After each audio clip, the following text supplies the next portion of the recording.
J'espère que tu as pensé au parasol, parce qu'il va faire très chaud, rive droite comme rive gauche du lac, en ce dernier jour du festival du film d'animation d'Annecy. Et oui, ça ne va pas durer éternellement, alors ouvrez l'œil et le bon et profitez à fond de toute cette animation. Aujourd'hui, c'est comme à la radio, dont nous avons la chance d'accueillir une personnalité, comme un choc des cultures, une rencontre éclectique avec une auteure et réalisatrice hors norme, au destin animé. Alors, écoutez voir notre entretien d'aujourd'hui avec Rebecca Manzoni. Bonjour Rebecca. Bonjour et bravo, il y a plein de titres d'émissions. Vous les avez reconnus? Ouais, carrément. C'était un peu fait exprès pour vous. Merci beaucoup. Est-ce que... alors, vous venez de la radio, principalement quand même, ouais. Mais vous voilà au Festival d'animation d'Annecy. Est-ce que c'est votre premier? Oui, c'est la première fois. Alors, qu'est-ce que ça fait? Je suis très très émue en fait, parce que j'ai commencé à avoir l'idée de cette série qui s'intitule Music Queens, qui parle donc de tubes, de chansons populaires, de la place des femmes, du girl power, etc. J'ai commencé à écrire comme tout le monde, je vais pas dire dans ma chambre, enfin on va dire dans mon bureau. Et après, il y a l'étape de l'animation qui est quand même un truc totalement magique. Et je me retrouve là, avec la projection des épisodes au papier et un concert qui a suivi, qui reprenait le répertoire qu'on développe dans Music Queens. Donc c'est ce qu'on se disait avec l'équipe. On s'est serré dans les bras en se disant waouh, c'est incroyable, c'était super émouvant. Vous en aviez entendu parler de ce festival, oui, j'imagine. Bien sûr. Et alors, bon, on va revenir là-dessus, mais on sait que vous avez été chroniqueuse de BD au tout début. Cinéma, musique, en fait, c'est tous les ingrédients pour venir à l'animation. Vous aviez tout préparé depuis le début. Mais c'est ça qui est assez, vraiment réjouissant, c'est que en fait, sans calcul, il y a un moment où les choses s'emboîtent et on se dit rétrospectivement « Ah tiens, finalement, ça, plus ça, c'était assez cohérent. » Mais oui, j'ai effectivement fabriqué une émission dédiée au cinéma. J'ai parlé, et je parle toujours de musique sur France Inter. Enfin, les choses se sont vraiment... comme des pièces de puzzle. Mais je dois dire qu'en fait, l'idée de parler d'une chanson avec des images, je l'ai eue il y a très longtemps. Et le fait d'avoir recours au dessin animé pour le faire, c'est Alexandre Astier qui m'en a donné l'idée. D'accord. Parce qu'il y a un moment où on devait travailler sur un projet comme celui-ci. Bon, ça s'est pas fait. Mais je l'ai creusé dans un autre sens. Mais voilà, mais ça a fini par voir le jour. C'est amusant que vous évoquiez Alexandre Astier, puisqu'il a été interviewé dans cette même pièce. Ah malheureusement, oui, pas par moi, j'ai pas eu cette chance. Mais comme quoi, vous le disiez, tous les destins sont faits finalement de plein de trajectoires qu'on voit pas forcément tout de suite. Exactement. Des pièces de puzzle. Mais en plus, moi, je l'ai contacté parce que j'avais fait un portrait de lui dans le cadre d'une émission qui s'intitulait Éclectique. Et on s'était vraiment bien entendu et je le savais mélomane. Et donc, je commençais à travailler sur des chroniques pour la radio dédiées à l'histoire des tubes, où je soulevais le capot comme ça d'un tube pour en raconter la façon dont ça raconte l'époque, l'histoire de la musique, etc. Et je voulais lui faire écouter une maquette de ça. C'était avant même que la chronique existe sur France Inter. Et il a été emballé, ce qui m'a donné confiance. Et quand moi j'avais une idée de mise en image, et lui était en plein dans la fabrication d'Astérix. Et là, il m'a dit non, mais faut pas que t'aies recours à des vrais comédiens ni tout ça. Faut faire du dessin animé avec ça. Et c'est comme ça que l'idée est née en fait. C'est vrai qu'il s'est tellement emmerdé avec ses comédiens sur Kaamelott qu'il est passé à l'animation et maintenant il veut plus faire de live action. Non. Alors, Music Queens, est-ce que vous pouvez nous en dire un peu plus sur la naissance de cette envie, de cette idée et comment est-ce que la connexion s'est faite avec Émilie Valentin, puis avec Leslie Play? On va dire un petit peu la trajectoire, le puzzle pour le coup de l'œuvre. Ouais. Music Queens, ça vient au départ vraiment du son, donc de la radio, parce que pendant presque une petite dizaine d'années, je dirais, dans la matinale de France Inter, je fabriquais donc une chronique qui s'appelle Tube & Co. J'ai commencé en 2014, où je racontais l'histoire comme ça d'un tube. Et assez rapidement, la question de la place des femmes s'est imposée. Donc Music Queen, c'est une idée que j'ai eue il y a à peu près 6 ans. En travaillant sur le son comme ça, je tombais sur des biographies. Enfin, je nourrissais mon travail de pas mal de lectures. Je suis tombée sur cette déclaration de Debbie Harry qui disait, entre autres, les femmes vont être les nouveaux Elvis, c'est la seule issue pour le rock'n'roll. Et cette phrase-là, c'était un peu comme une sorte de mantra pour cette série.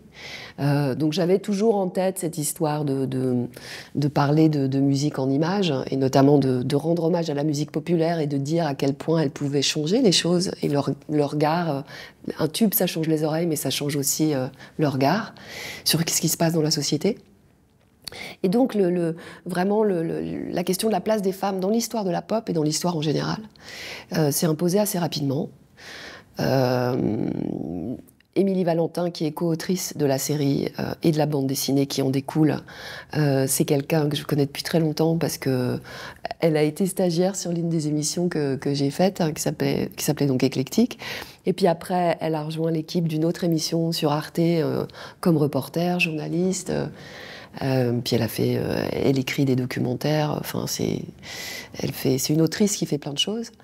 Et je l'ai appelée pour ce projet parce que je sais pas, je me disais que ça lui correspond, enfin que ça lui parlerait en fait. Et c'est quelqu'un aussi qui est très drôle et c'est super agréable de bosser avec elle. Quant à Leslie, je la connaissais pas du tout. Je l'ai repérée suite à un livre qu'elle m'a envoyé, qui m'a vraiment fait marrer.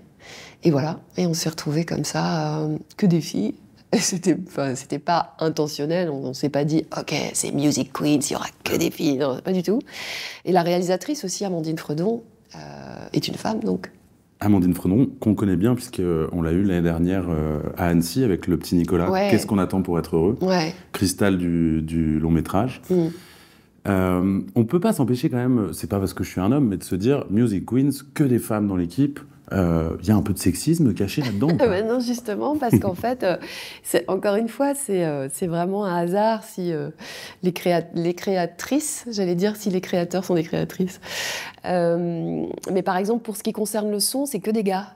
Y a Grégory Gabi qui était vraiment au tout début dès le pilote dédié à Blondie et à Heart of Glass, à cette chanson-là, qui a vraiment... c'est lui le premier, en fait, qui a mis les mains dans le cambouis pour tordre les chansons selon mes fantasmes, pour que tout ça puisse construire une histoire. Il y a l'équipe des techniciens de Radio France aussi, qui a fait un gros boulot de design sonore et de mix.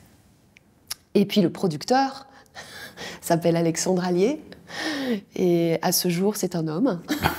Non, mais je vous taquinais, Rebecca. Donc voilà.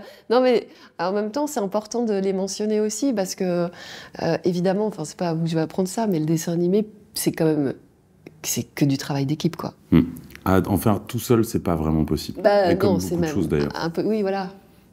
Alors justement, c'est intéressant, on va faire le parallèle entre radio et animation. Oui. Du coup, travail d'équipe, toujours, parce qu'on ne fait pas de radio tout seul non plus. Animatrice, c'est un mot qui a une nouvelle dimension, désormais? En fait, je me sens pas animatrice à la radio. Je me sens plus journaliste. Parce que pour moi, animatrice, c'est vraiment lié à créer une ambiance. Or, je ne fais pas que créer une ambiance, je crée aussi du contenu par le biais d'un interview. Et puis, il y a l'idée de... Moi, je suis très, très attachée à l'idée d'écriture à la radio. Même dans une interview en direct, il y a une part de scénario où tout est possible, il y a plein d'imprévus possibles, mais ça relève quand même d'une écriture, mine de rien. Et ça, je suis passionnée de ça. Et là, ce qui était génial, je me considère pas comme animatrice parce que là, je vois ce que c'est que le boulot d'animateur, mais j'ai adoré justement aller dans un autre domaine de l'écriture, où il était question d'écrire des scénarios avec Émilie, dialoguer, puisque nos héroïnes s'expriment, parlent. Elles ont les voix de Isia Higelin et de Aïssa Maïga. Donc c'était une autre écriture, vraiment plus un petit scénario avec une charte d'écriture qu'on avait définie. Ça, c'est voilà, rien que ça m'intéressait. Et après, de participer à la mise en scène et d'apporter des idées en disant quel va être le jeu entre le texte, le son, les voix, les images.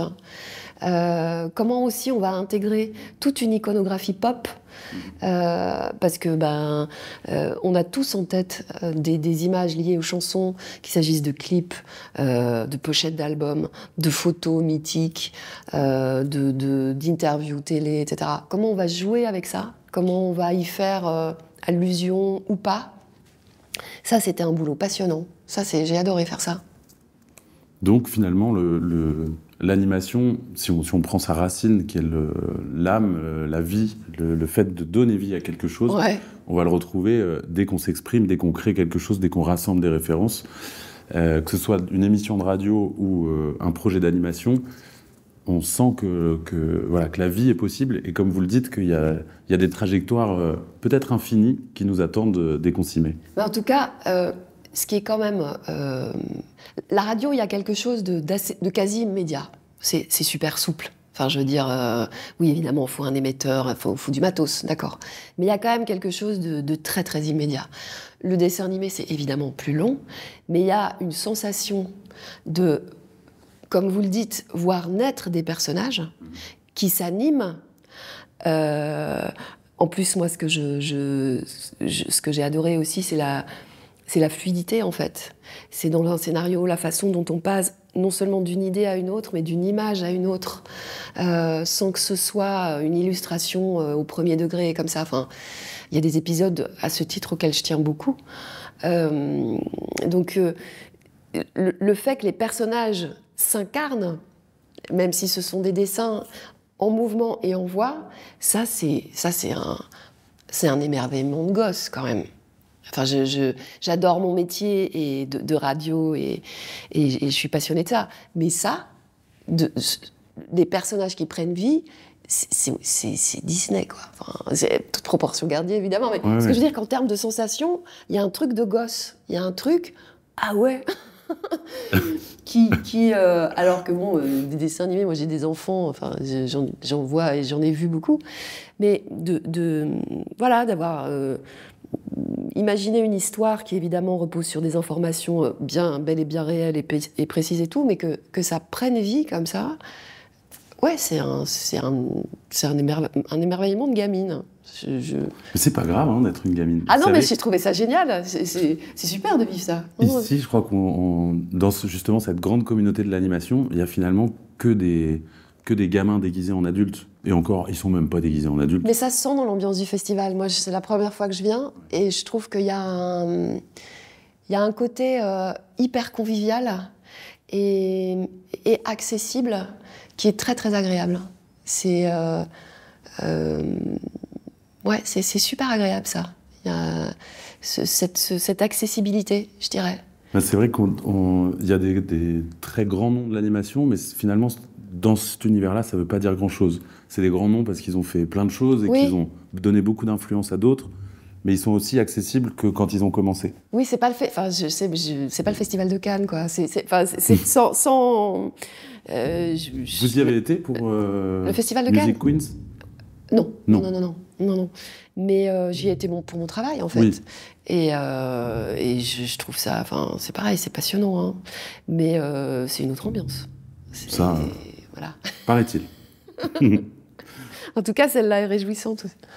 Et c'est ce que vous dites qui me fait penser à ça. On a eu un invité un peu plus tôt dans la semaine qui nous a fait naître cette idée qu'en fait, la communauté du cinéma d'animation, de l'animation, c'est des personnes qui donnent vie à leurs amis imaginaires.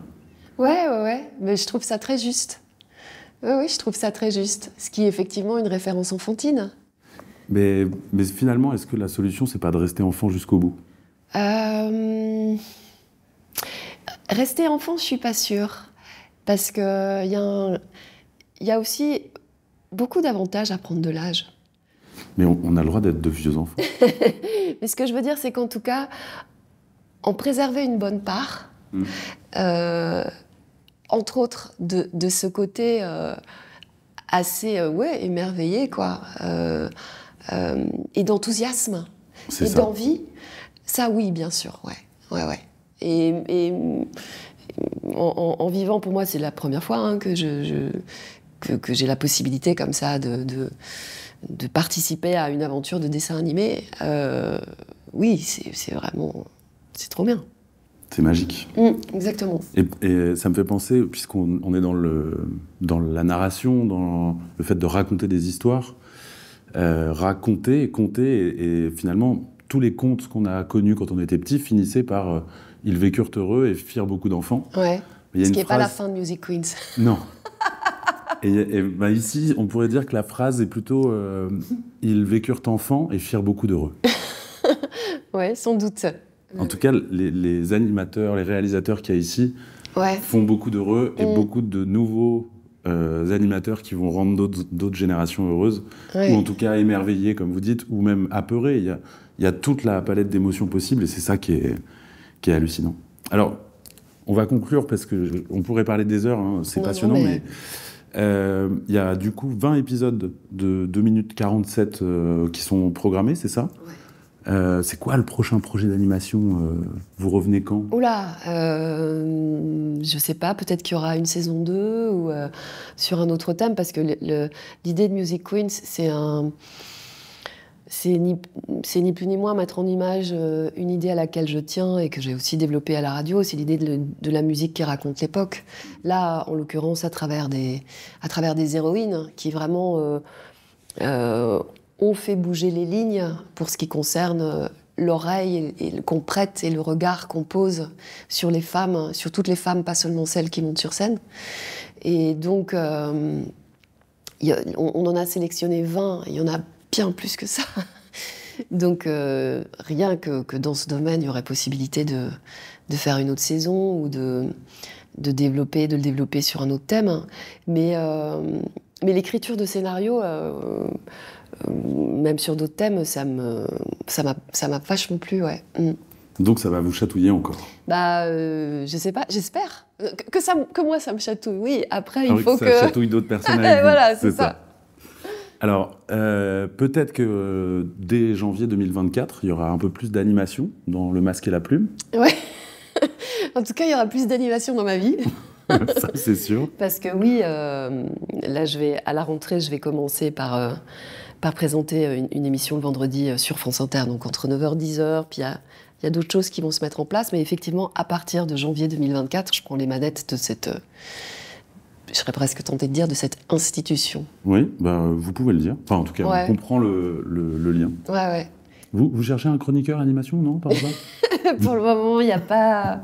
ce sera dans le cadre d'une émission cinéma. Ah, ça mériterait. On en reparlera. En tout cas, Rebecca, un immense merci, merci d'avoir été avec nous à Annecy. Qu'est-ce que vous allez faire ? Vous allez voir des films un peu ? Vous allez en profiter ? Vous avez le temps ? Malheureusement, c'est fabriquant une émission quotidienne à la radio. Je suis sortie de l'émission, j'ai pris le train. On a assisté à cette projection et à ce concert au Paquet hier soir. En plus de fabriquer une émission quotidienne, j'ai aussi des enfants et une famille. Une vie, en somme, voilà, bien animée. Et donc, je dois repartir, mais c'est un regret, parce que, même si c'était génial de vivre ça au Paquet vendredi, j'aimerais bien revenir pour en profiter vraiment mieux, quoi. Eh ben, vous avez eu la chance de faire la première partie de Fantasia hier, on va dire, de rencontrer le Paquet, de rencontrer Annecy, de nous dire que vous étiez complètement légitime dans le monde de l'animation. Alors, on vous attend pas, mais en tout très cas, vite, ça m'a plu. Rebecca. Merci beaucoup, merci. Merci à vous.